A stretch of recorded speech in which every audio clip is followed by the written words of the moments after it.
Humans of the cardboard, welcome back to Just Nuts, guys. We have a huge discussion to do. In fact, we actually have three. I'm going to break this video up into a couple different parts because it would literally be, it could be an hour if you let me talk about this stuff, each individual part of this all in one video. So we're going to break it up into a couple different ones and kind of section it off based on what we're talking about. But we are talking leaks today. I have to start this video by putting out a disclaimer. I have no idea exactly who the actual source of this is. I don't know if it's 100% accurate or not. Apparently, this is coming from the same guy who leaked some of the information on Dragon Maid's, Orcust, and Punk cards coming in the quarter century Trinity box. So, take it for what it is, but also everything you talk about whenever you're talking about leaks, you have to take with a grain of salt. I'm not here to leak this information. I'm just here to tell you what people have been talking about and what I've been seeing, and just also have like a fun discussion on if these things do come to fruition, how cool they could be. So without further ado, let's jump into this thing. This video, we're talking about two things. We're talking about new Galaxy support as well as new Dark World support, which pretty scary, to be honest. The Galaxy stuff I'm okay with, but the Dark World stuff, we'll get to that. So let's start with the Galaxy stuff. We start off here with a brand new Exceed monster. This is a rank 9 Exceed dragon. It's number S38, so it's an S38 version of Hope Harbinger, which is already a pretty good generic rank 8. It negates spells, it redirects attacks. It's a pretty good piece. Decks that can make rank 8s have played that card historically. It's been pretty good. But here we go. So 3,000 attack and defense, pretty good. If a Photon Dragon monster, that just might be Photon monster, period, is in your graveyard, I have no idea. It could just mean Galaxy has Photon specifically. We'll have to see. To try and like archetype lock this into Galaxy specifically. Is in your graveyard, you can exceed this summon this card by using one number 38 you control. So you can just slap this right on top of Hope Harbinger, which is pretty strong. If this card is XYZ summoned, you can add a Galaxy Super Transcension from your deck to your hand. That's pretty cool. That's just coming. That's actually a new card that we're going to talk about right after this one, so that doesn't already exist, but it's a search. It's a +1. Second effect, once per turn when a spell or trap card effect is activated, you can negate the activation, and if you do, banish it. That's pretty good. Hope Harbinger is only a spell negate, not a trap negate, which doesn't make this card that much better, but it does, and it banishes the card it negates. And I think Hope Harbinger normally attaches the card it negates, but so that's also pretty good, and negate and banish is really solid. Third effect, when your opponent declares an attack, you can detach a material from this card. This card becomes the new attack target and perform damage calculation. That's pretty good because this is 3k, 3k. And fourth effect, you can destroy one monster you control, and if you do, this card gains 3,000 attack and defense. That's permanent, according to this. And also, that's another thing you need to take with a grain of salt, is all these effects, these are very loosely translated if they're even true in the first place, so you can't take these at 100% face value. We even saw that with the Punk and Orcust cards. There were slight differences when the cards got translated and everything and officially released, that like they weren't 100% accurate, but they were like generally on the right path. But that's a good card, especially if you can like quick effect rank up into this on your opponent's turn, because theoretically you can negate a spell with Hope Harbinger, then rank up into this and have an additional spell and trap negate on here, which is pretty strong. So you gotta take it. We'll take that. Seems like a pretty decent card. I don't know how crucial it is for Galaxy because I don't normally play that deck, but it's cool to see. All right, second card here. We look at Galaxy Super Transcension. So again, really loose stuff here. This is apparently a continuous card. We don't know if it's a spell or a trap. You can read it, and it's kind of could work either way. You can use the following effect of this card's name up to twice per turn, which is really interesting, especially if it's a trap. You can do it twice. If a Dragon Exceed monster activates its effect, you can banish a Dragon Exceed monster you control to special summon a Dragon Exceed from grave or banishment. Then you can attach an opponent's banished spell or trap card to the summoned monster as material. Kind of a lot going on there. I don't know how good this effect is. Because theoretically you'd be summoning something back that doesn't even really need material, because you don't really want to have to be banking on the fact that your opponent has a banished spell or trap, even though your guy up above does do it. Whether it's a spell or a trap, this card doesn't wow me, but again, I don't know Galaxy all the way, like super in depth, so it could be good. Seems like fun stuff. I doubt this would be enough to like make Galaxy, legitimately good, but it's fun, and if you're a big fan of that anime deck, it's cool to see. All right, next up here, Dark Worlds. There's a couple really huge things here. Only 2 of the cards have any effects leaked so far. Leaked. With a grain of salt. The other 3, apparently there are supposed to be 5 new Dark World cards coming. We do not know what the cards do, nothing about their effects, but we do have an idea of what they are. And it's leaked that there's supposed to be a Dark World Fusion, a Dark World Link, and a Dark World Trap card on top of the 2 cards we're going to talk about here. So the first one here is a new Dark World Quick Play spell. Seems crazy. You can only use one. You can only use both of its effects once per turn each. First effect, reveal a Dark World monster in hand as cost. Your opponent can either discard a card or discard your guy that you reveal, and if they do, you draw 2 cards, or they have to show you their hand, and you get to choose 1 card from their hand. If it is a monster, they get to summon it to their field. If it's a spell or trap, you get to set it to your field, and it can be activated this turn. Again, this is a really crazy effect. I really am not entirely sure how much we can take of this at face value, but it seems, if it's true, it's crazy. And the second effect, if this card's in your grave, you can discard a Dark World card to add this card back to your hand. If you can do both in the same turn, that's even better, because it also just is an extra free discard outlet. And you even give yourself the potential to set this card, because this is a real interruption going second. It is a hand ruiner, potentially. So from there, how good is this card? It seems really good. You do have to have a Dark World specifically in hand, based off of what this is telling us. But if you do, man, it's crazy. Like, your opponent gets to pick, but are they going to give you basically a double Upstart Goblin, and you get to discard your Dark World, so you are 100% going plus, and this card is value engraved anyway? Like, that's crazy. That seems so good. They're probably going to pick that effect more often than not, because they cannot let you look at their hand. They just can't. I mean, come on. Because if you get to look at their hand, if you see a generic spell or trap, for example, like an Imperm or any of the Dominus cards or whatever spell or trap called by the grave even, and you're going first, you can just take any of those generic cards and boom, that is now a piece of your end board, not theirs.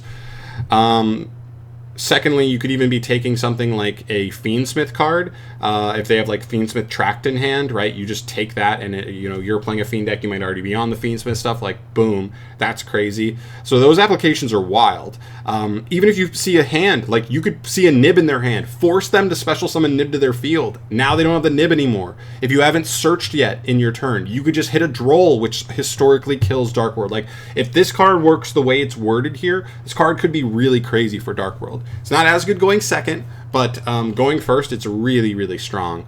And I wonder, too, if your opponent has no cards in hand, is this card, like, turned off?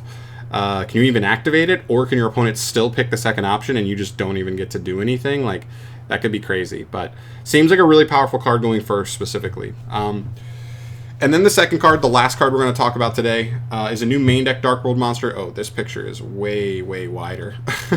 We're going to have to cut this down. I didn't realize this picture was that much wider than the other one. All right, so this guy is just a new Dark World main deck monster. 3,000 attack, 2,100 defense, very big. Just like a lot of the Dark World main deck guys are, the big ones at least, like Grapha. You can only use its first and third effects once per turn. The first effect says, during the main phase, if this card is in your hand or graveyard, quick effect, you can discard a Dark World monster, and if you do, special summon this card. I love that this is hand or graveyard. It means if you've gone through it already, it's value engrave. And even if it's in hand, it's not a brick. It doesn't have to rely on being discarded. I love that. That's a really, really solid. It's a good discard outlet while also being discard fodder, because it can do stuff in grave. I think that's a really good combination for a deck like this. It makes it feel, this feels more like a Tearlament-esque card rather than a Lightsworn card, where most Lightsworn cards are either mill cards or cards that want to be milled. This card feels like a card that's like it kind of performs as both, which is really nice. This card's name becomes Grapha, Dragon Lord of Dark World, while on the field or graveyard. I think that's important for the fusion, the good fusion monster they got in their last structure deck. I believe he requires Grapha specifically as a name to be used as material, so that's pretty good. Off of this, just being able to have extra access to that. And then third effect, if 2 or more monsters are summoned. This is a really not right worded effect. I have no idea exactly what we're looking at here, but whatever. You can either add to your hand or banish 1 Dark World card from your deck, then discard 1 card. So again, I don't really know exactly what this effect means. Is this saying if 2 or more monsters are summoned at the same time, or if your opponent has summoned 2 or more times this turn? Like what are we talking about here? I'm not entirely sure what this effect is saying. But seems pretty good. It's going to come down to how easy is it really to trigger, but that's a really powerful effect. This is basically saying discard any Dark World card from deck, basically. Or if you already have a good discard in hand, you get to add one from your deck to the hand that you want in hand and discard the other. So it's either a Rhoda and a really good discard outlet, or just a straight up discard from deck, and Dark Worlds obviously are full of really good discard effects. So both these cards seem solid to me. I think the monster's probably overall better for the deck because this card has more going second application, I would say, and that seems to be the bigger issue for Dark Worlds right now, is like very specific counters, like Droll, like potentially Nib and another hand trap, like maybe even the Mulcharmies, right? With this deck, Mulcharmies combined with other hand traps, just because this deck will give your opponent a million draws just with the way this deck likes to play.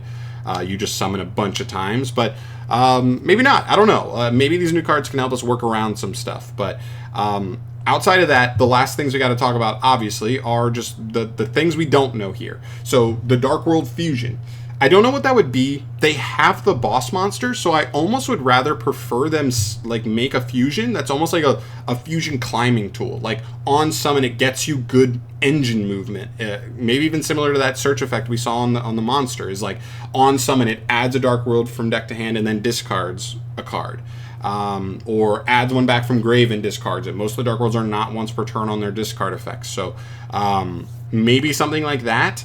That just kind of helps get the engine going, and then maybe it's a card that helps you get a +1 and then still help you get to Grapha, so it's just extra value at the end of the day. But I really don't know. Other than that, it could just be like maybe a slightly easier and generic one to make where it doesn't need Grapha specifically, and maybe just any 2 Dark Worlds, and it's like not as strong of a boss monster as the Grapha one, but maybe it's still decent. I have no idea. The one that I really think is the game changer is the Link. We've already seen with the Unchained Link, and obviously Fiendsmith being super accessible in just decks that put bodies on the field. Like, Fiend Pile is scary.